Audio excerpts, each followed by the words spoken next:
네, 시작할까요? 눈이 많이 왔죠. 저희 집 주차장이 야외여가지고, 그쵸? 나갔는데 눈이 막, 눈을 이렇게 치웠는데 얼음이 앞유리에 이렇게 껴가지고, 운전할 수가 없는 거예요. 그래서 계속 그 히터 틀어놓고 계속, 안 되는데? 늦는데? 막 이러면서 앉아있다가, 그냥 이렇게 빡빡 딱 요만큼만 이렇게 빡빡빡 긁어낸 다음에 그냥 막 고기로 그냥 보면서 운전해서 왔어요. 오는 길에 녹았더라고요. 또 이게 히터 엄청 틀어놓고 왔더니. 그래서 이제 겨우 또 이렇게 왔습니다. 그래서, 이거 신고당하는 거 아니야? 그래서 되게 무서워했어요. 누군가가 막, 저 사람 위험 운전한다고 막 신고할 것 같은 거예요. 그래서, 신고당하면 안 되는데 이러면서 막 엄청, 마음 졸이면서 막 왔어요. 근데 눈 오니까 또 눈 오면 제일 좋아하는 게 애들하고 강아지들이잖아요. 그죠? 그래서 애들은 막 좋아하는데 애기들은, 막 어른들은 이제 뭐 출퇴근하기 힘들고 해가지고 좀 이제 힘들죠. 자, 이제 오늘 핸드북인데 핸드북이 지금 총 아마 280페이지 가량 아마 이렇게 나왔을 거예요. 그죠? 제가 더 줄이고 싶었는데 진짜 막 마음 같아서는 더 줄이고 싶었거든요. 그런데 또 너무 줄이면 또, 이게 의미가 없고 해서 제가 일단은, 이론은 거의 다 있을 거예요. 그래서 2로는 기본 목차에 따라가지고 외워야 될 것들을 2로는 다 있습니다. 그리고 두 번째는 그 개념정의 암기장을 또 따로 만드시고 이런 분들이 좀 계셨던 걸로 제가 알아서 그 각 변수별로 예를 들어서 성격, 가치관 이런 변수별로 개념하고 중요성, 서론에 쓰는 거 그것들은 또 앞에 다 모아놨거든요. 그래서 이제 정말로 외워야 되는 것들을 좀 모았으니 조금 이제 페이지가 더 줄이고 싶었으나 조금 이게 사이즈가 작아서 페이지가 더 많이 소비가 된 거다. 이렇게 조금 봐주시면 될 것 같아요. 그래서 이제 들고 다니시면서 많이 외우시고 일기 전까지 뭐 서브노트랑 두 개를 다 보면 너무너무 좋죠. 서브노트를 통해서 크게 흐름을 잡고 그 다음에 암기북 통해서 이제 이론별로 딱딱딱 격파 들어가고 그렇죠? 이렇게 하면 너무 좋지만 아마 시간이 많이 없을 거예요. 그러면 암기장이라도 이제 매주 이렇게 뭐 2분의 1씩 그죠? 뭐 크게 나누면 되잖아. 미시, 거시 해가지고 한 주는 미시, 그 다음 주는 거시 이런 식으로 하면은 이제 한 주에 인사일에도 미시일에도 다음 주는 또 인사일에도 거시일에도 그쵸? 이렇게 해서 그죠? 조금 이렇게 유지를 한번 해보는 것도 한번 고민을 해보시면 좋을 것 같습니다. 아셨죠? 그리고 뭐 각 잡고 외워야지 이러지 말고 계속 막 학원 왔다 갔다 하면 실강생들은 그냥 지하철에서 막 꺼내서 외워. 그냥 이렇게 뭐 주머니에 얼추 넣듯 막 말아서 그냥 넣고 다니고 막 이래. 책 아껴야 뭐 좋은 거 하나 없더라고요. 책 아껴봐야 뭐 남는 거 없어. 뭐 대대손손 물러질 거 아니니까. 그죠? 그러니까는 그렇게 해서 이제 계속 휴대하면서 좀 외우고 할 거. 화장실에 두든 뭐 이런 것도 괜찮고. 그죠? 그리고 이제 또 이제 작으니까 대학생들이나 이제 직장인분들은 그죠? 살짝 밑에 놓고 그지? 이렇게 뭐 하시고 좀 그러셔도 뭐 상관없을 것 같습니다. 그렇죠? 그래서 이제 판서로는 큰 흐름만 잡고 그다음에 저희는 지금 책 페이지 수가 좀 많기 때문에 책 정리 위주로 좀 많이 같이 하려고요. 워낙 뭐 큰 흐름을 잡는 거는 어쨌든 큰 그림 한번 보고 이제 하나씩 들어가야 되는 거니까 어쩔 수가 없더라고요. 좀 그렇게 한번 해보도록 할게요. 자, 바쁘니까 우리 빨리 갑시다. 자, 일단 저희가 경영조직론이라고 하면서 여러분 경영조직이론이다라고 하는 것은요. 조직에 대한 다양한 이론들을 연구하는 거예요. 이렇게 얘기를 했었죠. 그럼 이 조직에 대한 이론들은요. 여러 가지 기준에 따라 다양하게 분류해 볼 수 있겠지만 저희는 이제부터 이것들을 자, 시간 순서대로 한번 보고 그다음 각 챕터는 이제 수준, 분석 수준 기준으로 해가지고 쫙 전개할 거예요. 이렇게 얘기를 했었죠. 자, 그럼 시간대 순서로 간다라고 하면 저희가 첫 번째로 봤던 것이 바로 고전 이론이었습니다. 자, 고전 이론이다라고 하는 것은 대부분 다 이 연구의 목적 자체가 어떻게 하지만 효율과 능률이다라고 하는 게 증가될 것이냐 여기에 대한 고민들이었어요. 그죠? 그럼 효율과 능률을 증대시키는 방법에 대해서 3명의 학자가 각각 약간은 다른 주장을 하죠. 자, 첫 번째 테일러다라고 하는 이 학자의 과학적 관리법에서는 효율과 능률을 증진시키려면 뭐 해야 된다? 과업을 중심으로 해서 사람을 관리해야 되는 거야 라는 걸 강조했었고 다음 두 번째 우리 페이올 아저씨는 뭐라고 했었죠? 아니야 이렇게 과업만 관리해서는 효율과 능률을 증진시킬 수 없고 조직 전반이다. 자, 조직 전반에 대한 관리가 중요한 거야 라고 하면서 일반적 관리론이라는 걸 얘기했었죠. 그죠? 자, 그 다음에 아닌데 하면서 이제 누가 나옵니까? 자, 베버라는 학자가 나오게 되죠. 자, 베버라는 학자는 관료제론이라고 해가지고 뭐라고 얘기해요? 아니야. 모든 게 다 관료제와 즉 모든 게 다 합리적 방식으로 철두철미하게 정해져 있고 그대로만 돌아가면 효율과 비효율은 발생하지 않아. 이렇게 얘기를 했었습니다. 하지만 이렇게 전반적인 고전 이론들은 전부 다 이 조직을 이루고 있는 인간 자체가 가지고 있는 고유한 특성, 인간성, 즉 심리, 사회적 요인들 이런 것들을 고려하지 못했죠. 그래서 이제 두 가지 비판을 받죠. 이 인간성이라고 해서 심리와 뭐 관계. 그다음 두 번째로는 이거 너무 일방적으로 관리를 한다. 조직의 목적이다라는 걸 세팅한 다음에 그냥 그 구성원들에게 일방적으로 뭐 하는 거야? 따라와. 멱살 잡고 끌어가잖아. 그죠? 그래서 이게 비인간화를 초래한다라는 비판이 나오기 시작하면서 저희가 신고전 이론이라는 걸 보게 되죠. 그럼 신고전 이론이다라고 하는 건 대표주자 누굽니까? 인간 관계론이라는 걸 보게 되죠. 사회 관계학적 접근, 뭐 브리프스, 인간 소외 현상을 5개로 분석했다. 뭐 이런 것도 있긴 있어요. 이제 그렇게 이제 짜잘한 것들은 조금씩 채워가고 일단 큰 것부터 먼저 합시다. 자, 그럼 이제 인간관계론이다라고 하는 건 주장하는 것이 뭐가 됩니까? 바로 이 인간성이죠. 즉 심리적 요인과 그 다음에 사회적 요인이다라고 하는 이 요인 자체가 생산성을 올리는데 매우 중요한 것이다라고 하면서 호손 실험 연구 결과를 정리를 해줍니다. 그렇죠? 아 그렇구나. 그런데 고전 이론 너는 조직의 목적만 이렇게 강조를 하고 있고, 야 너 같은 경우에는 지금 뭔 얘기를 해요? 아 인간성에 대한 고민을 해준 거는 좋지만 너는 뭐가 문제다? 너도 일방적이지. 너는 인간의 목적이다라고 하는 이 인간적 측면만 강조하네.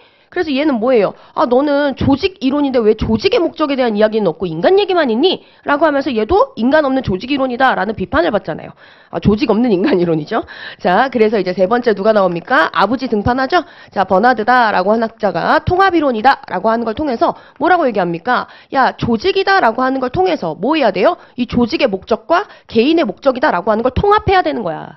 그러면서 이 조직이 어때야지만 통합이 가능한 것이냐? 이 조직이 반드시 갖추어야 되는 구성 요소 3가지를 얘기했었죠? 그죠? 그래서 그 3가지 구성 요소가 뭐였습니까? 공동의 목표, 협동의지, 그 다음에 세 번째가 뭐였어?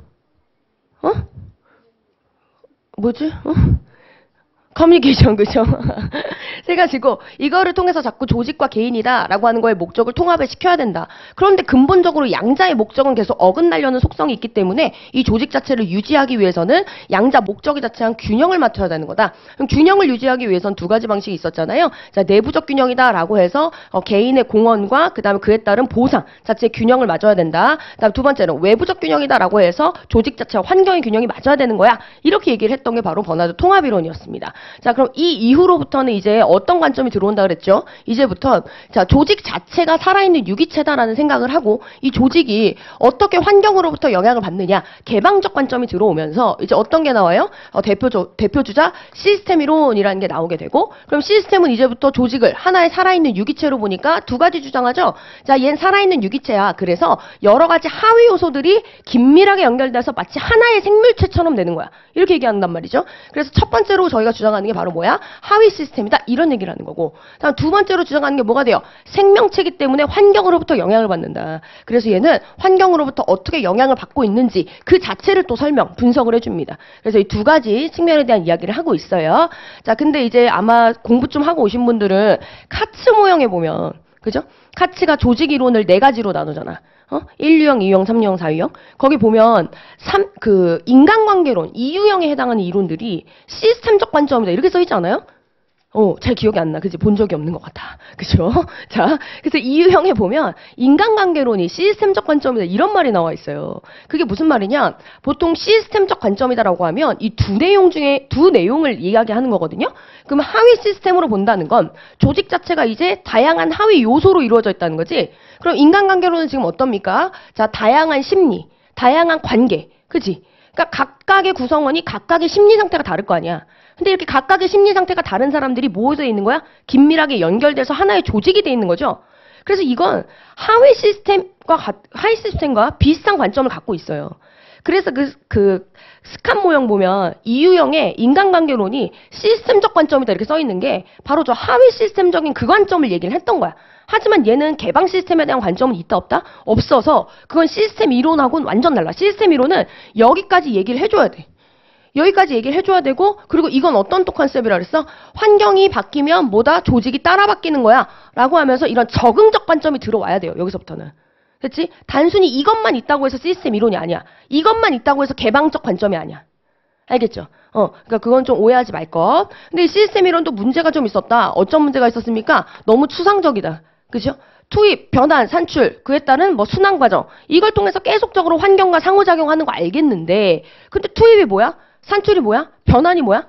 제가 한번 이런 것도 물어봤잖아. 여러분, 만약에 1,000원짜리 옷감 떼어서 옷을 만든 다음에, 이 옷을 5,000원에 팔았어요. 그러면 아웃풋, 산출물은 그 5,000원짜리 옷입니까? 아니면 부가가치로 4,000원 얻은 겁니까?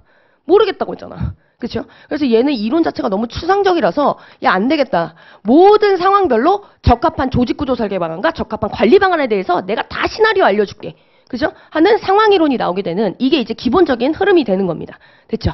그래서 우리가 앞쪽에서는 이렇게 이제 시스템 이론까지 해서 정리를 하고, 그다음 상황 이론이다라고 하는 것은 어디? 거시로 넘어가서 구조적 상황 이론부터 쫙 이제 조직구조 설계가 다 얘였잖아. 그렇죠? 그래서 그거 중심으로 해서 내용 한번 정리하고 거시 이론에서 일반론 정리하고 이런 식으로 한번 접근해 보려고 해요. 그렇죠? 그러니까 이렇게 크게 흐름만 잡고 그다음 책 내용 같이 정리하면서 좀 디테일하게 키워드랑 좀 잡아보도록 해요. 알겠죠? 응. 할 수 있어.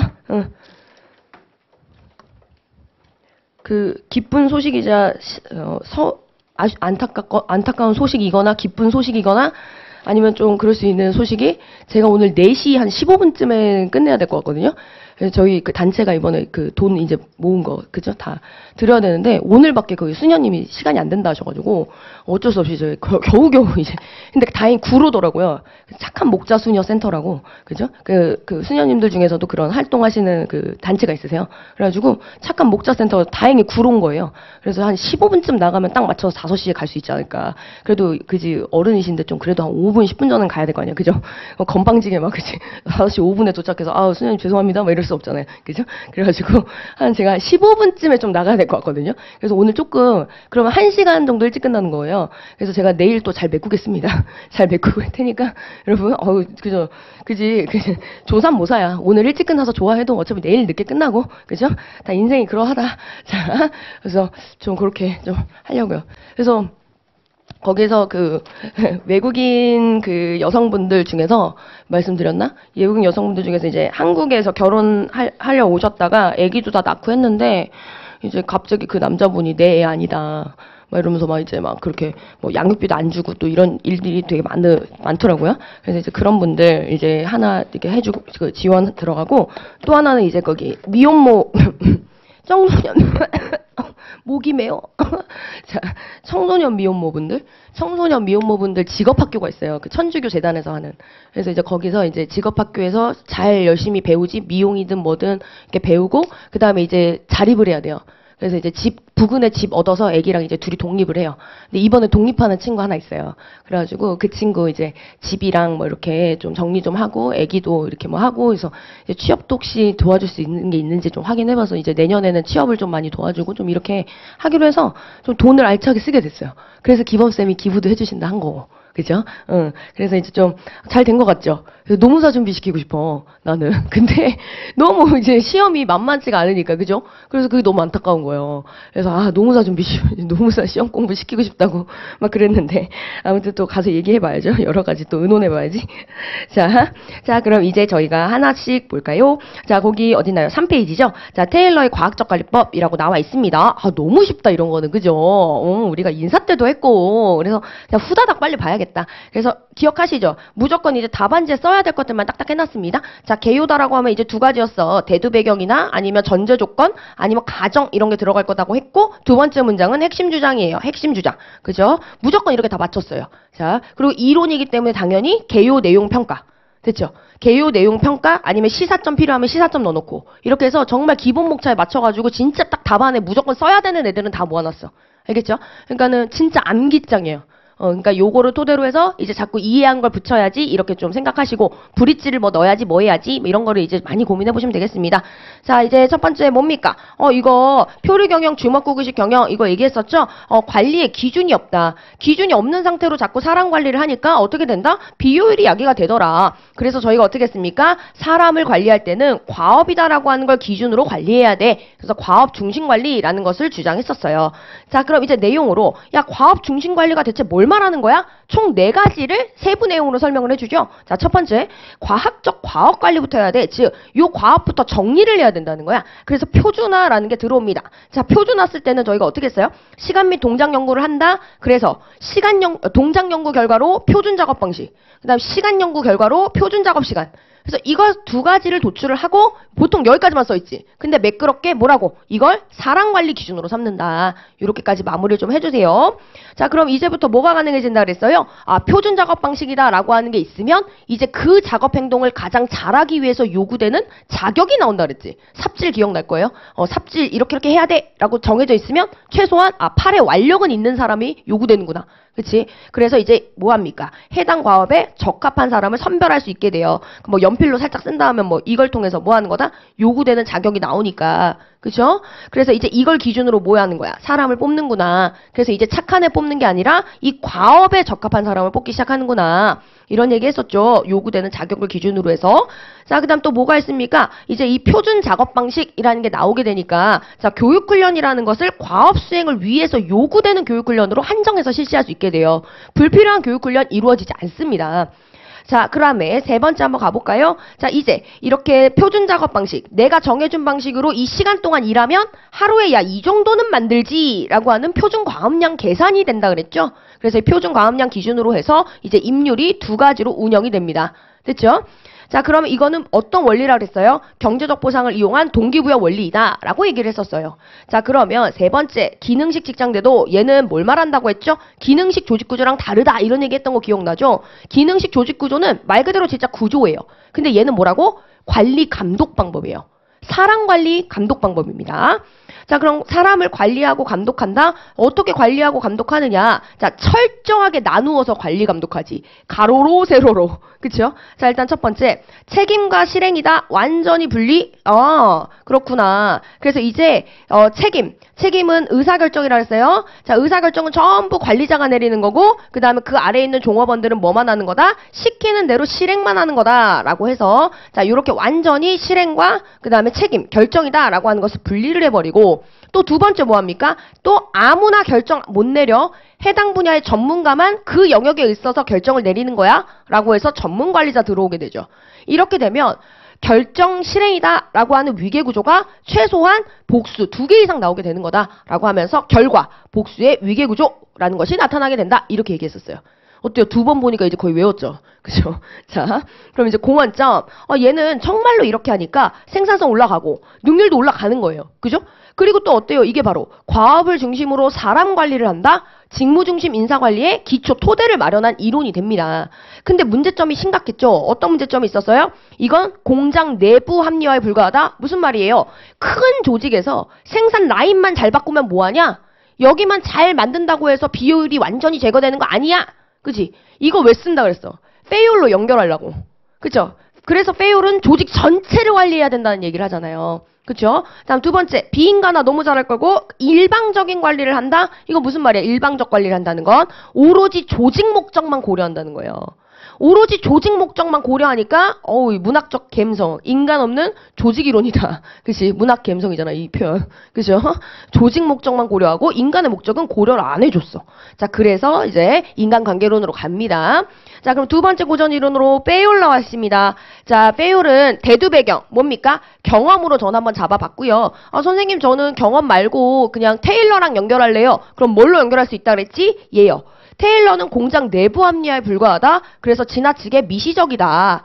이 얘기를 하면서 페이올이 뭐라 그래? 야, 거기만 합리화해봐야 효율 능률 안 올라가. 라고 하면서 어떻게 따졌어? 가장 거시적인 접근을 한다 그랬잖아. 그래서 얘는 거시적 접근이야. 왜? 여기는 조직 전반에 대한 관리 이런 걸 중시하기 때문에. 자, 그래서 이 경험을 바탕으로 자, 관리 활동이 중요한 거고 그러니까 뭐 해야 된다 그랬어? 관리자들한테 이 관리 활동 어떻게 해야 되는지 교육시켜야 돼.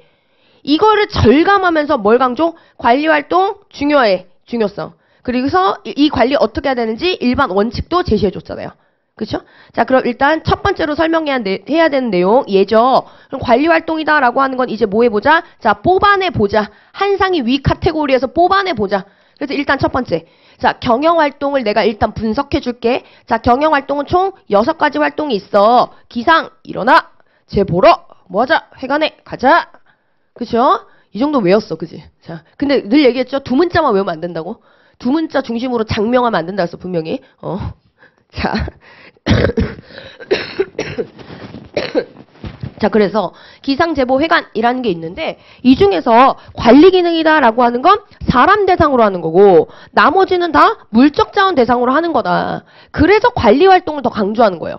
물적 자원은 어떻게 보면서 여러분 생각해 보세요. 물적 자원은 고정돼 있어. 얘가 나한테 불확실성을 야기시키거나 얘가 나한테 골치를 썩을 뭔가 사건을 만들진 않잖아. 그죠? 근데 인적 자원은 어떻다? 그렇지 않아. 얘네는 어디를 튈지 잘 모르겠기도 해. 그쵸? 그렇기 때문에 이 인적 자원을 대상으로 하는 관리 활동이 훨씬 더 중요하다라고 하면서 관리 활동 분석 들어가죠? 개, 조명이 어땠어? 정통이던데? 그쵸? 개, 조명, 정통이라고 5가지 활동으로 세분화를 했습니다. 자, 그러면서 뭐라고 얘기합니까? 야, 경영활동 하나를 뭘 하든지 간에 어떻게 접근? 관리적 차원으로 접근해야 돼. 한마디로 마케팅 하나를 해도 플랜2C, 생산 하나를 해도 플랜2C. 그죠? 체계적으로 해야 된다는 거예요. 됐나요? 자, 그러면서 나 그렇게 할 줄 모르는데 그럼 뭐라고 해? 페이올 아저씨가 그럴 줄 알고 내가 14개 14개 알려주려고 준비했어. 14가지 원칙 제시하죠? 근데 모두 외울 필요 없다 그랬어요. 객관식에 그나마 좀 많이 나오는 애들만 보면 분업이라든지 권한과 책임. 이거 뭐야? 권한을 주면 책임도 같이 부여한다? 그래야 권한 남용이 없고 비합리적 권한 사용이 없는 거예요. 알죠? 자, 그 다음 2번째. 아주 유명하지. 명령 일어나. 그쵸? 이런 거 이제 보면 막 명령 일어나. 맞아. 이게 이제 막 매트릭스랑 다르지 하면서 이제 막 여러 개가 생각나면 너무 좋은 거지. 자, 나 직거나 이런 원칙들을 제시를 한 겁니다. 그러면서 우리 페이올 아저씨 야, 이런 14가지 원칙 뭐 해야 된다? 관리자들 배워야 돼. 그러면서 관리자 대상으로 이런 관리 원칙을 훈련시켜야 된다라는 이야기까지 좀 많이 강조를 했어요. 관리자가 좀 이런 걸 잘해야 된다고. 자, 그러면서 이제 공원점 한번 볼까요? 자, 일단 첫 번째로 이 관리 원칙 어때요? 굉장히 칭찬받는 점 있습니다. 자, 첫 번째, 탄력적이고 적응성이 있어. 이런 말 했죠? 이게 무슨 말이라고 했어? 그치, 14가지 원칙을 다 그냥 무작정 적용해라 라고 한다면 너무 경직적이었을 텐데 얘는 14가지 원칙을 기업의 상황과 목적에 맞게 골라 써라. 이렇게 얘기를 해버리니까 굉장히 여기저기 적용이 많이 될 수 있어요. 자, 그리고 또 관리 원칙 칭찬받는 거 뭐야? 아직까지 쓰인다. 야, 이 정도면 진리 아니냐. 그죠? 현대까지 응용되고 있다라고 하는 것 자체가 아주 큰 가치를 가지고 있습니다. 자, 근데 또 어떤 또 장점이 있어? 거시적 접근 최초에. 그죠? 테일러는 공장 내부만 맞지만 여기는 조직 전체를 보는 가장 거시적인 접근입니다. 자, 근데 문제점이 있습니다. 이 관리 원칙 칭찬받는데 까이기도 하죠. 이 14가지 원칙이 중복되거나 상충되는 요소가 너무 많아. 야, 이거 왜 자꾸 중복되고 상충되는 거야? 뭐야, 이제 인격적 비하 들어간다 그랬지? 야, 너 경험에 근간해서 그런 거 아니야? 네 경험에 근간해도 그냥 막 주관적으로 주장해서 그런 거 아니야? 라고 하면서 너 이론적, 과학적 검증이 부족하다. 이런 비판을 받고, 그리고 얘가 또 엄청 비판받는 게 또 뭐 있습니까? 정태적? 왜? 한번 계획을 수립하면 계획 수립할 때 상황은 doing, C를 할 때도 안 바뀐다고 생각해요. 그지? 그래서 이 조직의 활동이다. 조직을 둘러싸고 있는 환경 자체가 그냥 다 고정돼 있는 걸로 봅니다. 그쵸? 근데 그 자체가 말이 안 되지. 자, 2번째 또 얘 비인간적 관리 왜? 무조건 조직 목적 달성을 위한 계획대로만 돌아가지. 그죠? 인간성 고려 아직 이루어지지 못했어요. 그죠?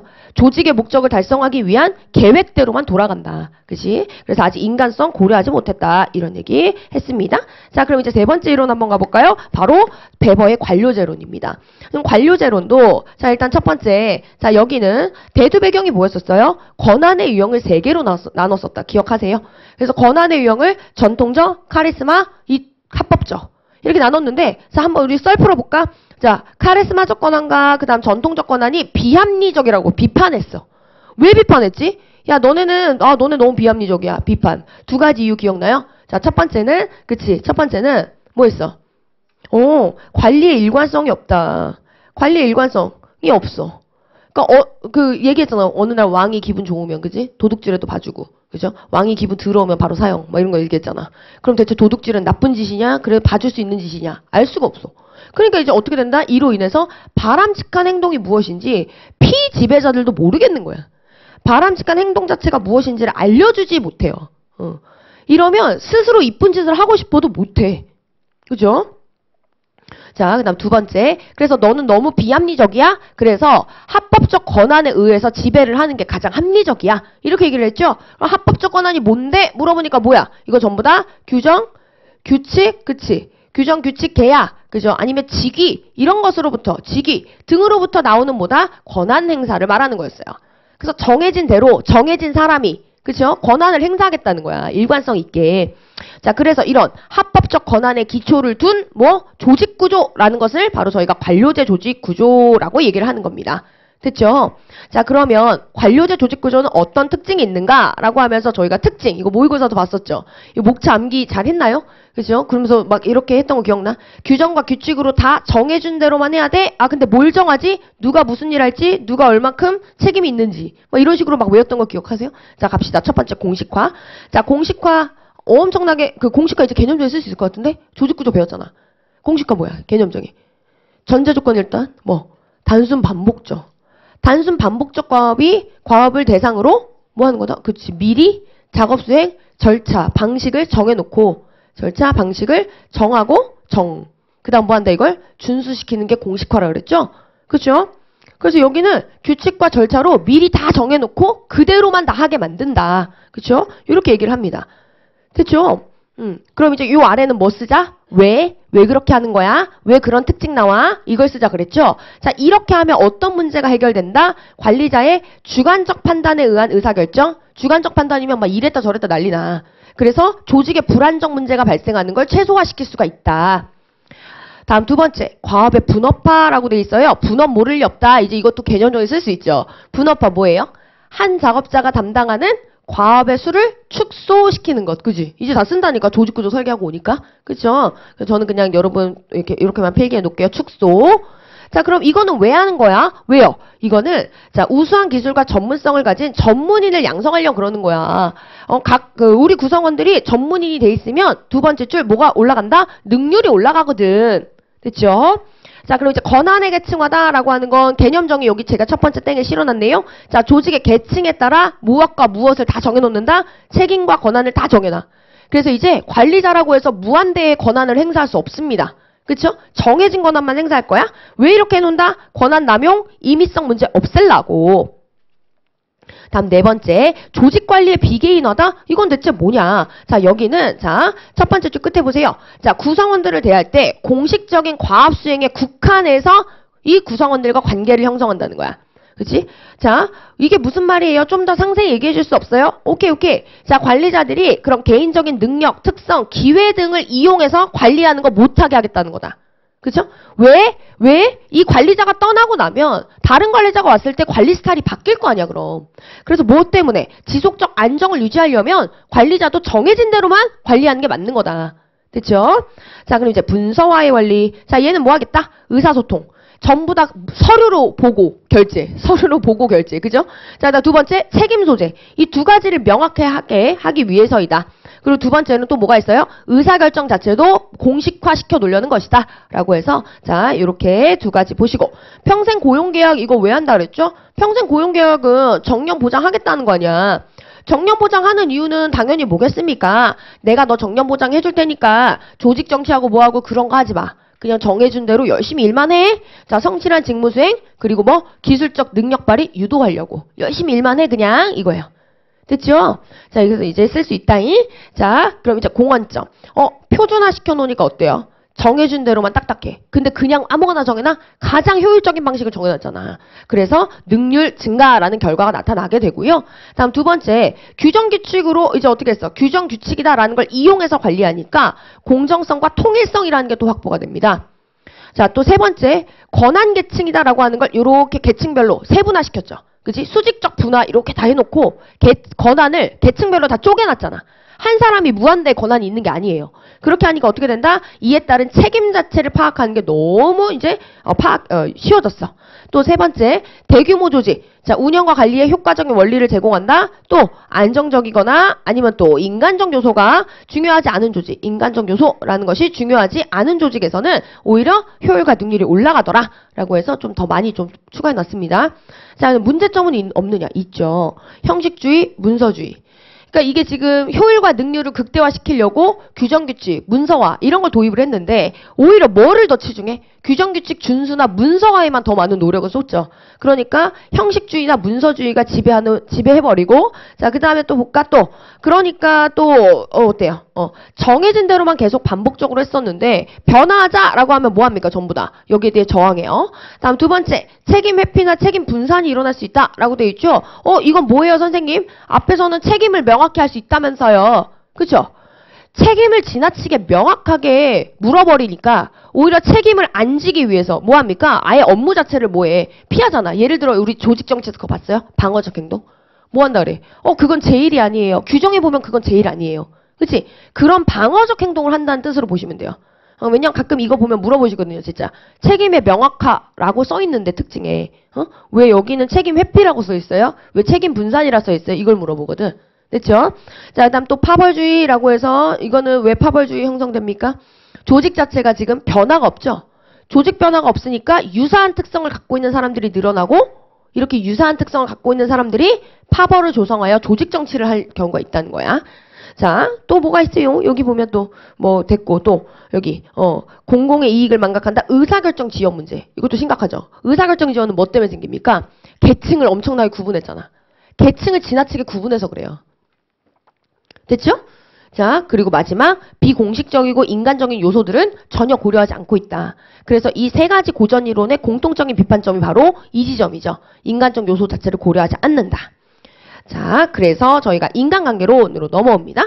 자, 그럼 인간관계론은 과학적 관리법에 대한 의구심, 아니면 어떤 책은 과학적 관리법에 대한 뭐 비판으로 뭐 다양하게 써 있어요. 어쨌든 이 과학적 관리법이 진짜인지 아닌지 호송 공장에서 뭐 해본 거야? 실험해본 거예요. 그쵸? 특히 4차 실험 봐봐. 4차 실험에서는 야 차별적 성과급 준다고 했는데 왜 더 안 만들지? 이런 이야기를 했다고 했잖아. 그죠? 그래서 과학적 관리법에서 이야기했던 걸 호송 공장에 진짜 한번 적용해보는 거예요. 했더니 뭐야 심리적 사회적 요인이 생산성에 더 큰 영향 미치는 거네. 이걸 발견합니다. 앞에서 봤던 테일러는 과업, 페이올은 관리, 그 다음에 베버는 구조. 그죠? 그러니까 전부 다 물리적 작업 조건이란 말이야. 근데 그게 아니라 오히려 이게 더 중요했다라고 이야기를, 완전 다른 이야기를 해요. 자, 그럼 네 가지 실험별로 저희가 한 일과 발견한 거 중심으로 정리를 좀 했었던 거 기억하시죠? 자, 1차 실험부터, 자, 1차 준비하시는 분들은 이제 요거 순서까지 나왔으니까, 자, 두 문자는 좀 기억하세요. 조개면전. 됐죠? 조개면전. 자, 조명실험이다라고 해서 이 조명실험은 한일 뭡니까? 조명도와 능률의 관계를 관찰해봤다. 그래서 조명 밝기에 따라 능률이 바뀌나 안 바뀌나 실험을 해봤어요. 그랬더니 뭐를 발견했죠? 이거는 이 한 가지 요인의 변화로는 작업 능률 원인을 규명하는 건 좀 불가능하겠는데? 너무 작은 요인 하나만 우리가 본 것 같은데? 그래서 2차 실험, 계정기 조립 실험에서 뭐 한다고요? 자, 그동안 생산성을 올려줬다라고 여겨졌던 모든 물리적 작업 조건을 다 바꿔본 거예요. 다 바꿔봤더니 뭘 발견했어? 아무리 봐도 물리적 작업 조건 때문에 생산성이 올라가는 게 아니라 심리적 변화가 더 큰 영향을 미치는 것 같아. 그러면서 여기에서 우리한테 그렇게 중요한 변수로 여겨지는 직무 만족이나 직무 자긍심 같은 것들을 발견했다고 했잖아요. 이런 심리 때문인 것 같은데? 그래서 여기서 일단 또 잠정 결론을 내리고 3차 실험을 넘어가 보는 거야. 진짜 그런가? 해가지고. 그쵸? 자, 그럼 이제 면접조사로 가서 여기서 이제 뭐 한다? 면접을 실시를 하는데, 자, 종합원의 이런 감정, 구체적으로 만족이나 불만족, 이런 감정이 어디서부터 나오는 걸까? 그쵸? 그래서 면접을 통해서 만족과 불만족을 가져오는 요인을 확인한 거야. 그쵸? 요인을 확인했어. 그랬더니 뭘 발견했다? 개인의 이런 심리는, 그잖아. 여기 보면은 뭐 작업자의 태도와 의욕, 이거 심리잖아. 감정이잖아. 개인의 이런 감정은 뭐로부터? 그가 속한 집단의 사회적 조건에 영향을 받는구나. 그래서 우리 집단 멤버들하고 상호작용하면서 내 개인의 감정 상태가 영향을 받는다는 집단 역학적 측면을 발견한 거지. 그쵸?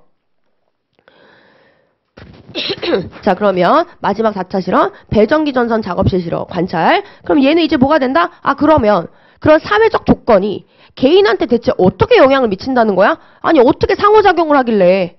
이 자체를 이제 관찰 실험해봤다 그랬죠? 그랬더니 뭘 발견했어? 그 상호작용을 관찰하다 보니까 뭐야? 더 상호작용을 긴밀하게 하는 집단이 있네? 비공식 집단이잖아?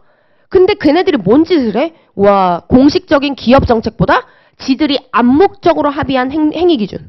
이 규범을 훨씬 더 강하게 준수하고 있네. 그래서 이 규범이 우리 구성원들의 행동을 더 많이 통제, 규제하고 있네. 이거 발견했죠. 그러면서 이거 막 설명했던 거 기억나요? 왜? 왜 애들은 규범을 더 잘 지켜? 그치. 자, 공식 조직에서 느끼는 뭐? 그치. 공식 조직에서의 소외감이다라고 하는 걸, 자, 여기에서 뭐해? 비공식 집단에서 해소하는 거야. 그쵸? 그래서 이 규범을 훨씬 더 철두철미하게 지킵니다. 됐지요? 자, 그럼 이제 그 아래 가서 평가 볼까요? 자, 공헌점. 오, 능률을 향상시키는 새로운 요인이 있었구만. 과업도 아니고, 관리도 아니고, 구조도 아니고, 그치? 오로지 작업자의 심리였던 거야. 다음 두 번째 또 뭐가 있죠? 아, 그렇다면 우리가 이런 인간이 가지고 있는 고유한 특성, 인간성을 경영의 중심으로 둬야 되는 거 아니냐. 그쵸? 그래서 이런 인간성을 보호하고, 그 다음에 보장, 지켜주는 이런 인본중심 경영 나와. 그러니까 인간성을 지켜주려고 그럼 뭐 해야 돼? 직무 만족이나 자긍심 느끼게 하려면 참여시켜주고 경영 참가 시켜주고 뭐 고충 제한제도 운영하고 고충 처리 절차 해주고 그쵸? 이런 거 전부 다 뭐야? 이런 게 인본중심 경영학이라고 하잖아요. 전부 다 뭐를 위한 거야? 인간성이다라고 하는 걸 지켜주는 거야. 그쵸? 자 그럼 세 번째 집단역학 발전에 기여했다. 이것도 아실 것 같고요. 자 그래서 한계점은 뭐가 있느냐? 근데 그 만족을 하면 성과가 올라간다고? 근데 어떻게 만족이 성과로 가는 거야? 중간에 뭐가 많은 것 같은데? 너 왜 중간에 그 많은 변수들을 얘기를 안 해줘? 그러니까 내가 잘 그걸 체계적 논리적으로 이해가 안 가. 그쵸?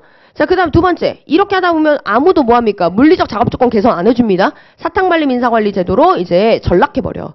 다음 세 번째 또 무슨 문제가 있다? 야, 진짜 공식집 조직 안에 비공식 집단이 있어? 이거 얘기했었죠.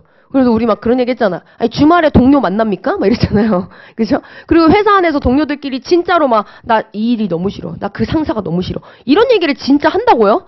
그죠? 회사 안에서 그러기 쉽지가 않다. 그래서 과연 공식 조직 안에 비공식 집단이 있는 거 맞냐? 여기에 대한 의구심을 조금 이제 제기한다. 이게 비판점이었어요. 됐죠? 자, 그럼 이제 어떻게 돼요? 통합 관점 가죠? 그럼 버나드는, 자, 둘 다 까. 야, 고전이론. 너는 뭐다? 너는 인간 없는 조직 이론이고, 야, 신고전 이론, 넌 뭐다? 너는 인간 없는 조직 이론이구나. 그래서 뭐라고 합니까? 이 두 가지 목적을 모두 달성해야 한다. 그럼 이거 두 가지를 모두 통합적으로 달성하려면 어떻게 해야 돼? 조직 자체에 대한 컨셉부터 바뀌어야 된다는 거예요. 조직은 뭘로 봐야 돼? 목적지향적인 사회 시스템. 이거 완전 띵언이잖아. 그쵸? 그래서 이 목적은 조직의 목적이고 사회 시스템이다라고 한다면 지금 구성원들이 서로 상호작용하는 시스템이라는 걸 인정한다는 거거든. 그치? 그래서 이런 상호작용이나 심리를 통해 목적을 달성하자라는 주의인 거야. 됐죠? 아, 그렇군. 그러면 이런 목적 지향적인 사회 시스템이라는 건 어떻게 만들어지는 걸까? 기본 내용은 뭐라 했어? 구성 요소인 거예요. 그래서 목적 지향적 사회 시스템이 되려면 조직은 어떤 요소들을 갖춰야 될 거냐. 이 얘기입니다. 조금 더 들어가 보자. 자, 그러면 먼저 우리 아버지는 이 조직 안에 있는 구성원과 그리고 이 조직 자체에 대한 본질을 파악하기 위해 무엇을 봐야 되는가? 이걸 먼저 정리해줘요. 자, 그럼 조직 내 구성원들의 본질을 알고 싶어? 그럼 뭐를 봐라? 그들의 행동을 봐라. 그래서 우리는 오로지 뭐만 봐? 조직 내 구성원의 행동만 보는 거야. 됐죠? 자, 그러면서 근데 웃긴 게 또 어때? 조직 구성원들의 행동은 일반 인간의 행동과 다릅니다. 일반 인간의 행동은 뭐 그냥 망난이야. 그죠? 어떤 바운더리가 없어. 근데 조직 구성원의 행동은 어때요? 내가 맡고 있는 과업, 나의 계층, 그치? 나에게 주어진 권한의 정도. 어때? 바운더리가 있는 상태에서 허용되는 행동만 해. 그치? 그래서 거기 보세요. 이 행동은 심리로부터 나오는데 망나니처럼 하고 싶은 대로 다 하지 않고 조직 구성원들의 행동은 어떻게 된다? 조직 목적에 의해 허용되는 행동으로 보통 제한된 행동이 나온다. 그러니까 이제부터 조직 구성원의 행동은 통제할 수 있어. 그치? 아버지가 그냥 아버지가 아니라니까? 자, 그러면서 이제 두 번째. 그럼 조직은 본질적으로 어떻게 생각하고 어느 지점을 봐야 되느냐면, 관계야. 조직은 여러 사람들이 상호작용하고 있는 그 상호작용의 합이라는 거야. 그쵸? 그럼 그 상호작용 왜 하게? 공동의 목적을 달성하려고. 협동을 위한 그 상호작용을 하고 있는 그 전체 합 자체가 곧 조직인 거다. 조직은 조직 구조도 아니야. 조직은 조직 구조도 아니고 조직은 뭐 예를 들어 한번 해볼까? 우리가 봤던 거시이론에서 거시이론들을 진짜 딥하게 들어가잖아요. 내가 이 얘기를 잘 안 하는데 왜냐면 뭐 얘기해봐야 뭐 내 지식 자랑이라서 얘기 안 하는데 그 거시이론들 하나하나 보면 걔네가 조직을 다 다르게 정의해요. 구조적 상황 이론은 조직이란 뭐라고 봐? 구조야. 조직은 다 필요 없어. 그냥 조직 구조가 조직이야. 이렇게 보고. 그럼 예를 들어 제도화 이론은 조직을 뭐라고 정의내리게? 제도가 합쳐진 거다. 여러 제도들의 합이 곧 조직인 거다. 되게 추상적이죠. 철학적이고. 그치? 그래서 거시 이론들 하나하나 보면 조직의 정의가 다 달라요. 그치? 자원의존 이론은 또 뭐라는 줄 알아? 자원의존 이론 되게 쉬웠잖아. 그쵸? 되게 쉬웠는데 그거 막 딥하게 들어가면 자원의존 이론에 의하면 조직의 정의는 자원 제공자, 즉 이해관계자들의 이해의 합이라 그래. 근로자는 노동력을 제공해서 임금을 받으려고 여기 온 거고, 자원 공급자는 내가 갖고 있는 자원을 주고 거기에 따른 대가를 받으려고 여기 온 거고, 주주는 투자를 해서 배당받으려고 여기 온 거고. 그래서 조직은 곧 뭐가 되는 거다? 그 이해관계자들의 니즈의 합인 거다. 이렇게 정의내리거든. 철학적으로 다 달라요. 근데 지금 얘는 뭐라고 보는 거야? 아니야, 구조도 아니고 제도의 합도 아니고 이해관계자들의 이해의 합도 아니고 오로지 보다 공동 목적을 달성하기 위해서 서로 협력하는 상호작용 관계 그 자체야. 이렇게 얘기하는 거야. 했지? 자, 그럼 이제 가볼까? 그렇구나. 그래서 우리는 뭐라고 얘기하는 거다? 조직은 2인 이상의 사람들이 자, 의식적으로 조정된 행동을 하고 있는 하나의 시스템인 걸로 봐야 되는 거다. 이렇게 얘기하세요. 버나드는. 그래서 이런 조직의 본질적 특징이 일반적 조직 개념에 그대로 연결돼서 우리는 조직이란 하면 뭐라고 막 얘기하지? 공동 목적을 달성하기 위해 2인 이상의 사람들이 상호작용하고 있는 사회적 구성체다. 이렇게 그냥 일반론이 돼버려. 자, 그렇군. 그러면 이러한 본질이 이렇다라는 가정 위에서 그렇다면 목적지향적인 사회 시스템이 되려면 어떤 요소들을 갖춰야 되는가? 3가지 요소 갖춰야 된다. 첫 번째, 협동의지. 자, 앞에서 뭐라 했어? 인간의 행동은 심리로부터 나온다 그랬죠? 그러니까 무슨 심리가 있어야 협동하는 행동이 나와? 무슨 심리가 있어야 협동하는 행동이 나와? 협동의지라는 심리가 있어야 나오는 거야. 자, 그래서 첫 번째 협동의지 갑시다. 자, 협동의지는 목적 달성 위해서 개인이 노력하고자 하는 그 마음 자체인 거다. 자, 그럼 두 번째. 그러면 얘는 어떨 때 생겨? 이런 심리는 언제 생겨? 뭐래요? 조직에 주는 나의 공헌과 이에 대한 대가로 조직이 나한테 해주는 거. 이 두 개의 비교를 통해서 생기는 게 협동의지라는 심리인 거다. 됐죠? 그러면서 아버지는 투입과 산출을 절대적으로 비교한다 생각했던 거야. 그죠? 근데 아담스는 아니야. 인간은 사회적 동물이야. 그래서 투입과 산출을 상대적으로 비교하는 거야. 그렇게 얘기한 거야. 아담스는. 그죠? 자, 그렇군. 그럼 이제 갑시다. 이제 조직의 목적값과 자, 조직의 목적은 조직이 일방적으로 세팅하는 것도 아니야. 그리고 일방적으로 인간이 추구하는 것도 아니야. 오로지 보다 둘이 합의된 거여야 돼. 그래서 이걸 뭐라고 표현합니까? 수용된 목적이 조직의 목적이어야 된다. 그럼 조직의 목적은 2가지 측면이 있죠? 협동적 측면과 주관적 측면이 있다. 그럼 협동적 측면이다라고 하는 건 대체 뭐냐? 자, 이건 뭐라 그랬어? 조직의 목적을 객관적으로 이해하는 거다. 내 개인적인, 주관적인 내용 다 떠나서 객관적으로 우리가 모여서 이걸 해야 한다라는 측면인 거야. 근데 이제 주관적 측면은 뭐해? 진짜 말 그대로 내 개인의 주관적인 판단에 따라서 조직의 목적을 이해하는 거지. 근데 이렇게만 써있지만 조금 더 공부해보면 사실 어떻게 해야 될 것 같아? 커뮤니케이션을 이용해서 주관적으로 자꾸 해석하는 조직의 목적을 협동적 측면으로 해석할 수 있게 만들어줘야 돼요. 관리자가. 했지? 이해되죠? 그래서 3번째 요소가 커뮤니케이션이야. 가볼까? 자, 그럼 커뮤니케이션. 자, 여기는 조직의 목적과 협동의 의사를 연결시켜준다. 됐죠? 그러니까 이때 이 연결을 시킬 때 뭐 해야 된다고? 주관적으로 해석하는 부분들을 협동적 측면으로 해석할 수 있게 자꾸 만들어줘야 돼. 사실 관리자가. 이해됐죠? 자, 그럼 이제 가보자. 2번째. 이걸 통해서 조직 목적 달성에 대해 구성원이 공헌하려는 이 공헌 의욕을 많이 올려줘야 되고, 그럼 이 공헌 의욕을 올려주려면 너가 한 공헌에 대해서 보상이 뭐가 오는지도 알 수 있게 자꾸 알려줘야 돼. 그쵸? 자, 그래서 커뮤니케이션은 이 조직을 이루는 아주 핵심적 구성 요소입니다. 자, 그렇군. 그럼 이렇게 해서 조직이 만들어졌다 하더라도, 즉 양자의 목적을 모두 달성하는 조직이 만들어졌다 하더라도 기본적으로 조직의 목적과 개인의 목적은 계속 어긋나려는 속성이 있다. 그렇죠? 그래서 거기 나와 있지. 조직 목적, 개인 목적은 계속 불일치하려는 속성이 있어. 그래서 뭐 해야 되는 거야? 이걸 자꾸 일치를 시켜줘야 이 조직 자체가 유지가 되는 거다. 그럼 일치시켜주려면 어떻게 해야 되나요? 대내적 균형이다라고 해서 자꾸 공헌과 보상을 맞춰서 뭐 하자는 거야? 계속 협동의지를 나오게 해주고 협동의지에 따른 협력적 관계 형성, 상호작용하게 만들어야 돼. 자, 그러면 자, 이걸 위해 대내적 균형은 요 2개를 맞춘다는 건데, 이를 위해 자, 객관적 보상을 이용하는 인센티브 방법과 주관적 태도나 보상에 뭐한다? 작용하는 설득. 이 양자 모두가 잘 이루어져야 되는 거지. 그래서 이런 게 이제 그잖아. 인사관리에서는 그지 외재적 보상, 내재적 보상 이런 대로 또 다 연결돼. 아버지가 보통 아버지가 아니야. 그쵸? 근데 보통 아니야. 버나드 아저씨 보통이 아니야. 근데 내가 왜 버나드는 그렇게 별로 뭐 안 좋아하냐면 민주보고보다 너무 추상적이야. 그쵸? 그 조직행동론 전반에 이제 기본 가정을 만든 사람이니까 좀 추상적이라서 난 또 그런 추상적으로 말하면 좀 싫거든. 그지? 그래가지고 좀 직접적으로 말 좀 해주지 막 이런 느낌이어서 그래가지고 약간 좀 아버지 존경하지만 민츠버그처럼 사랑하진 않는다. 그지? 자, 그 다음 두 번째 대외적 균형이죠. 저기는 환경과 균형을 이루어야 된다. 조직이. 자, 그러면 이거 무슨 말이냐? 조직 외부에서 자원을 얻어. 그래서 이걸 뭐 한다? 변환시켜. 그래서 다시 외부로 내보내. 됐어요? 그래야 조직이 뭐 할 수 있다? 계속 존속할 수 있다요. 그러면 이제 여기서 질문이 많다 그랬잖아. 선생님 그럼 이것도 개방적 관점 아니에요? 환경하고 뭔가 상호작용 하는 거 아니에요? 이거 많이 물어보는데 개방적 관점이 되려면 무슨 컨셉이 들어와야 된다 그랬지? 적응적 관점이 들어와야 돼. 원자재를 밖에서 얻어서 만들어서 시장에 갖다 팔아 정도로 안 되고 환경이 바뀌면 나도 따라 바뀔래. 날씨가 추워져서 나 잠바 입을래 그럼. 날씨 더워지면 그럼 나 반팔 입을래. 적응적 관점까지 들어와야 사실 우리가 완벽한 이제 개방적 관점으로 좀 취급을 해줘요. 됐죠? 자, 이렇게 해서 저희가 봤습니다. 자, 이제 본격적으로 이제 조직 행동론 갈 거예요. 좀 빠르지 않죠?